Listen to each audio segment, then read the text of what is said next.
అలాంటి నేను ఎప్పుడు కూడా వెంకటేశ్వర స్వామి మా ఇంటి దైవం. నేను ఎప్పుడు మా ఇంటి నుంచి చూస్తే వెంకటేశ్వర స్వామి నామాలు కనపడస్తాయి మంగాపురం ఆ సైడ్ నుంచి. అలాంటి వెంకటేశ్వర స్వామికి అపచారం చేసే పరిస్థితి ఈ మధ్యలో మీరు చూస్తున్నారు. అధికారంలో ఉంటే బూతులు తిడతారు, అపోజిషన్లో ఉంటే కూడా బూతులు తిడతారు. ఇది ఎక్కడ న్యాయమో ఏమయ్యా? మీకు ఇది కరెక్టేనా?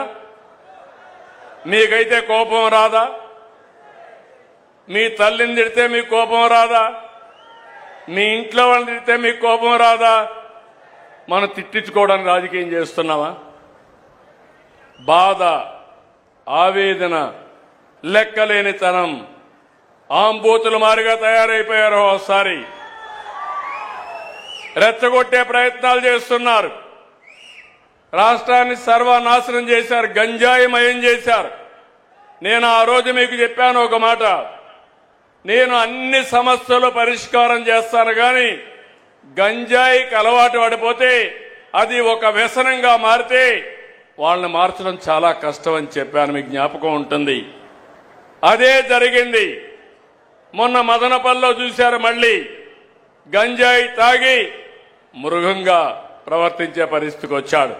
నేను ఒకే మాట చెప్పాను, ఎవడైనా సరే ఈ రాష్ట్రంలో మత్తు సేవించి తద్వారా మానవత్వాన్ని పోగొట్టుకుంటే ఆడబిడ్డల జోలుకొస్తే అదే మీకు చివరి రోజు అవుతుందని ఎన్నోసార్లు చెప్పాను.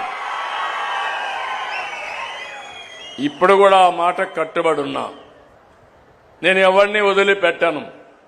చట్టం దాని పని అది చేసుకుంటూ పోతుంది. అలాంటి వ్యక్తులు ఉండాల్సింది జైల్లో అయినా ఉండాలి, లేకుంటే చట్టం ద్వారా ఉరిశిక్షణ అయ్యాలి. ఆ భయంతో ఎవరైతే ఈ తప్పులు చేశారో వాళ్లే అఘాయిత్యం చేసుకునే పరిస్థితి వస్తారు తప్ప ఎవరిని వదిలిపెట్టే పరిస్థితి ఉండదని మరొకసారి మీకు హామీ ఇస్తున్నా. నాకు ఒక వారసత్వంగా వచ్చింది మీరు చెప్పాలి, ప్రజలు ఆలోచించాలి. తిరుమల తిరుపతి దేవస్థానంలో ఒకప్పుడు మీరు తిరుపతికి పోయారు, 1924 పోయారా లేదా అని మిమ్మల్ని అడుగుతున్నా. నాసి రకం ప్రసాదాలు అవునా కాదా అని మిమ్మల్ని అడుగుతున్నా. అప్పుడు ఇచ్చిన లడ్డు మీరు తిన్నారా? 1924లో తెస్తే సువాసన వచ్చిందా? నెయ్యి వాసన వచ్చిందా అందులో? నేను అడుగుతున్నా ఒకే మాట. మా తమ్ముడు నామాలు కూడా పెట్టుకున్నాడు, అది పవిత్రత, దేవుని మీద అభిమానం. చాలా మంది ఉన్నాం, ఒక నమ్మకం. ఆ నమ్మకాన్ని, ఆ పవిత్రతను దెబ్బతీసే అధికారం ఎవరికీ లేదు. ఒక మసీదు కావచ్చు, ఒక చర్చ్ కావచ్చు, ఒక దేవాలయం కావచ్చు, ఆ పవిత్రత కాపాడే బాధ్యత తీసుకోవాలి. అలాంటిది అపవిత్రం చేస్తే నేను ముఖ్యమంత్రి అయిన తర్వాత నేను ఇచ్చిన హామీ ప్రకారం రెండో సంతకం ఆఫీసర్ వేసింది తిరుమల తిరుపతి దేవస్థానం ఈవోగా వేసి శ్యామలరావుని ప్రక్షాళన కార్యక్రమానికి ప్రారంభించా. వస్తే నెయ్యి చూస్తే బాగా లేకపోతే తిరిగి పంపించి దాంట్లో నుంచి శాంపుల్ తీసుకొని ఎన్డీడీబీ పంపించారు. ఎన్డీడీబీ పంపిస్తే అందులో నుంచి ఎనిమల్ ఫ్యాట్ ఉందని ఆ రోజు చెప్పారు. అది చెప్పిన తర్వాత నేను ఆలోచించి ఇది నేను చెప్పకపోతే నా మీద అప్రతిష్ట వస్తుంది, అపవాదం వస్తుందనే ఉద్దేశంతో నేను చెప్పాను. తర్వాత లేనిపోని సమస్యలన్నీ క్రియేట్ చేసి సుప్రీంకోర్టు వరకు పోయే పరిస్థితికి వచ్చారు. సిట్ వేశారు. ఆ సిట్లో వచ్చినటన్నీ మీరు చదివి ఉంటారు. చాలా స్పష్టంగా చెప్పారు, అసలు ఇది నెయ్యే కాదు, కెమికల్స్ తో తయారు చేసిన నెయ్యి అని చెప్పారు. రాష్ట్ర ప్రభుత్వాన్ని కూడా యాక్షన్ తీసుకోమని అధికార యంత్రాంగం పైన ఒక రిపోర్టు పంపించారు. ఇవన్నీ వస్తే తప్పుని తప్పించుకోవడానికి, వాళ్ళు చేసిన తప్పుని వేరే వాళ్ళపైన వేయడానికి ప్రయత్నం చేసే నీచులున్నారంటే ఏమనాలి నాకైతే అర్థం కావడంలా. మీరందరూ ఒకసారి గుర్తుపెట్టుకోండి, ఆ రోజు నా మీద నేనే ముఖ్యమంత్రి, తెల్లవారు నిద్రలేశాను, వివేకానంద రెడ్డి మర్డర్ నిద్రలే చూస్తే టీవీ సాక్షిలో వేశారు. ఏమని? గుండెపోటుతో వివేకానంద రెడ్డి చనిపోయాడని. నేను కూడా నమ్మాను, పాపం అనిపించింది. సాయంత్రం అయింది, పోస్ట్ మార్టం చేశాం. అది కూడా ఆయన కూతురు అడిగింది. అడిగితే పోస్ట్ మార్టం చేస్తే ఇది గుండెపోటు కాదు, గొడ్డలి పోటని తేల్చారు. సాయంత్రానికి నాటకాల రాయుడు మాట మారు చేశాడు. తండ్రి లేని బిడ్డను ఉన్న పెద్ద దిక్కుపోయాడని. అది అయ్యింది. తెల్లవారి నిద్ర లేస్తానే సాక్షి పేపర్ ఒకసారి మీరు గుర్తుపెట్టుకోవాలి. నారాసుర రక్త చరిత్ర నా చేతిలో కత్తి పెట్టి నా జీవితంలో ఊహించని సంఘటన అది.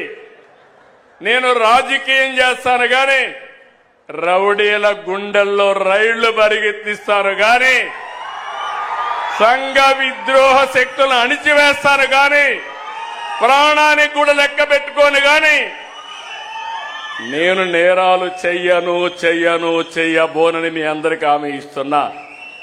అది నా నిజాయితీ, అది నా యొక్క జీవితం అంతా కూడా మీరు చూశారు.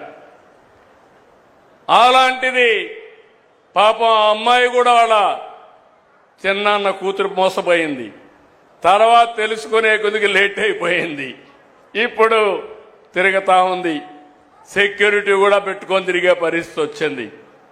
నిన్న మీరు చూస్తే ఇంత స్పష్టంగా చెప్పితే అపవిత్రం చేశారని చెప్తే అవినీతి జరిగిందని చెప్తే తిరిగి హెరిటేజ్ అనే కంపెనీ తీసుకొచ్చి నా పేరే వేసి తప్పించుకోవాలంటున్నానంటే కరుడు గట్టిన నేరస్తుడు అవునా కాదా అని మిమ్మల్ని అడుగుతున్నా. అలాంటి నేరస్తులతో రాజకీయం చేయాలనా? ఏమంటారు మీరు? అంటే మీకు బాధ్యత లేదా? నాకు ఒక్కడికైనా బాధ్యత రాష్ట్రాన్ని కాపాడుకోవడం? మీకు బాధ్యత లేదా? ఎందుకు మీరందరూ కూడా గట్టిగా ముందుకు రావడం లేదు నేను అడుగుతున్నా. మంచిని అభినందించాలి, చెడుని ఖండించాలి.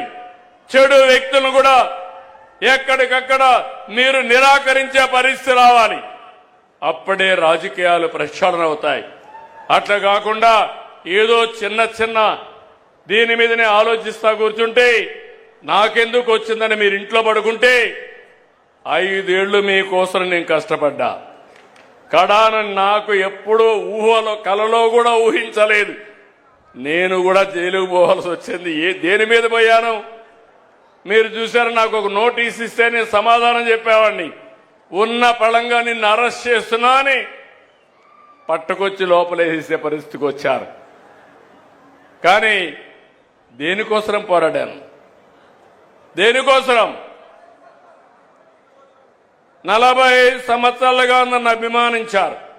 ఎవరికి ఇవ్వని గౌరవం నాకు ఇచ్చారు. సమైక్య ఆంధ్రప్రదేశ్లో కానీ ఈ రాష్ట్రంలో కానీ నేను మీరు కష్టాల్లో ఉన్నారని, ఇబ్బందుల్లో ఉన్నారని, దౌర్జన్యాలున్నాయని నేను కూడా పారిపోతే ఈ రాష్ట్రం ఏమవుతుందని ఆలోచించి నా ప్రాణం పైన పర్వాలేదు ఈ రాష్ట్రాన్ని కాపాడడం కోసం ముందుకు పోయాను. చాలా మంది అన్నారు జైల్లో నుంచి మీరు తిరిగి రారన్నారు. నేను ఎప్పుడూ భయపడలేదు. నేను ఒకే మాట చెప్పా, నేను 23 క్లెయిమోర్ మైన్స్ నా మీద వేసినప్పుడే భయపడకపోతే దీనికి నేను భయపడనని చెప్పాను. ఒక పద్ధతి కోసం, ఒక పర్పస్ కోసం ఉన్నప్పుడు భయపడను. అది నా నైజం. ఇప్పుడు చూస్తే నిన్న సాక్షాత్తు వెంకటేశ్వర స్వామి ఫోటో కూడా కౌన్సిల్లోకి తీసుకెళ్లిపోయారు. ఏం తమ్ముళ్ళు, ఇది మీకు న్యాయం అనిపిస్తుందా? న్యాయం అనిపిస్తున్నానని మిమ్మల్ని అడుగుతున్నా. ఇలాంటి వాళ్ళతో నేను రాజకీయం చేయాలని మిమ్మల్ని అడుగుతున్నా. చెప్పులేసుకొని వెంకటేశ్వర స్వామి ఫోటోలు తీసుకొని ఇసిరిసేస్తారు. అంటే ఏంటి మీ అజం? ఏంటి మీ అహంకారం? మీ అహంకారం అంతా ఒకటే, ఒక రాజకీయ పార్టీ అని. శివుడి తల మీద పాముంటే మనం ఏం చేయలేము ఒకసారి అదే అనుకుంటున్నారు. నేను తప్పకుండా శివుడు తలపైన పాముంటే నమస్కారం పెట్టి శివుడికి దాన్ని బయట తీసుకొచ్చి పాముని ఏం చేయాలో అది చేస్తామని చెప్పి కూడా నేను మీకు తెలియజేస్తున్నా. ఎవరి కోసం ఇది? మీకోసం అవునా కాదా? పల్నాడులో ఏం జరిగింది? రాజకీయాలు ఏంటి? ముఠా కక్షలు. రాయలసీమ మొత్తం ముఠాల్ని పూర్తిగా అణిచివేసి ఈరోజు రాయలసీమ కరువు సీమ కాదు, రతనాల సీమని హార్టికల్చర్ హబ్గా తయారు చేస్తున్నారు. నీళ్ళిచ్చా హార్టికల్చర్ హబ్ చేస్తున్నా, రైతాంగాన్ని బాగు చేసే బాధ్యత తీసుకున్నా. ఇక్కడ కూడా మిమ్మల్ని అందుకే అడుగుతున్నా. నేను చాలా పెను మార్పులు తీసుకురావాలనుకుంటున్నాను. ప్రతి ఎకరాకు నీళ్లు ఇవ్వాలనుకుంటున్నాను. కరెంటు ఛార్జీలు పెంచకుండా ఉండాలనుకుంటున్నాను. మన పిల్లలకందరికీ ఉద్యోగాలు ఇవ్వాలనుకుంటున్నాను. ప్రతి ఒక్కరికి ఐటీ నేర్పించాలనుకుంటున్నాను. ప్రతి ఒక్కరు కూడా కష్టపడి పనిచేయడమే కాకుండా స్మార్ట్గా పనిచేసే విధానానికి శ్రీకారం చుడతాను. మీ జీవన ప్రమాణాలు పెంచుతాను. ఇలాంటి కార్యక్రమాలు నేననుకుంటే 24 గంటలు నిద్రలేస్తే ఇదే ప్రయోగాలు, చెత్త ప్రయోగాలు, పాతకాలపు రాజకీయాలు. మొన్న బయట వస్తే మీరే చూశారు. బయట వస్తే బలవంతంగా మనుషులు తీసుకొస్తారు. వాళ్ళ కారుల కిందనే మనుషులు చంపేస్తారు. చంపేసి మళ్ళీ గవర్నమెంటే చంపిందని మన మీద నెప్పవేస్తారు. పరామర్శలో పోతారు. పోతూ పోతూ మనుషులు చంపేస్తారు. వీళ్ళు మాత్రం పరామర్శించరు. బతుకుండే వాళ్ళని పరామర్శిస్తారు. బూతులు తిట్టిన వాళ్ళని పరామర్శిస్తారు. నీకోసరం వచ్చి చనిపోతే పరామర్శించిన పార్టీలు ఇవన్నీ. అందుకే నేను అడుగుతున్నా, నేను చెప్పకూడదు అనుకున్నాను. వెంకటేశ్వర స్వామి విషయం బయట మాట్లాడడం మంచిది కాదని కొద్దిగా ఓపిక పట్టాను. కానీ 2 రోజులు ఓపిక పడితే తిరిగి ఆ నెపాన్ని నా మీద వేసి దొంగని తప్పించుకునే పరిస్థితికి వస్తే దొంగను పట్టి నడి రోడ్లో నిలబెట్టవలసిన బాధ్యత, పోలీసింగ్ చేయాల్సిన బాధ్యత నా పైన ఉంది. అవునా కాదా? నేను చెప్పింది వాస్తవం. చేలు పైకెత్తండి.